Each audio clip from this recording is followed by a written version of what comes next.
नमस्कार, प्रणाम, बहुत बहुत स्वागत बा आप सबके हमारे चैनल भोजपुरी जुगाड़.com में। आज बहुत ही खुशी के बात बा कि एगो गीत रिलीज भइला राकेश मिश्रा जी के, जौना गीत के नया नाम ह नया नया।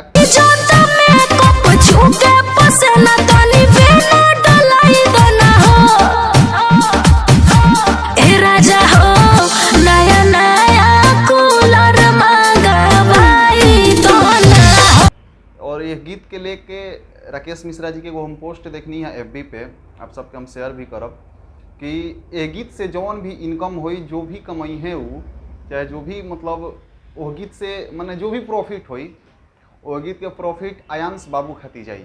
वो गीत से जो भी कमाई है वो आयांश बाबू खाती जाई। इससे आप लोग वो गीत के बहुत सुनी और ज़्यादा से ज़्यादा व्यू बढ़ाई और आप सब सपोर्ट करी और ये गीत के ज़्यादा से ज़्यादा सुनी, ताकि कि जितना ज़्यादा व्यू जाई उतना बढ़िया इनकम होई और प्रॉफिट होई, जौना कि आयांश बाबू खाती जाई।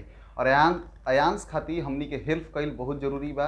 एक छोटा बच्चा मौत और जिंदगी और मौत से के बीच में लड़ रहल बा, वो लड़का खाती, वो छोट बहिन खाती जौन की रक्षाबंधन आ रहल बा, वो छोट बहिन जैसे गुहार लगिले रहे सच तक चैनल के माध्यम से।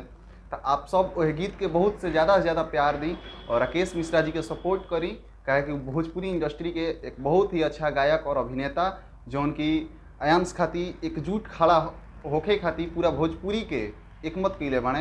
एकरा खाती आप सब जरूर सपोर्ट करी। बहुत बहुत धन्यवाद और चैनल के सब्सक्राइब जरूर करी।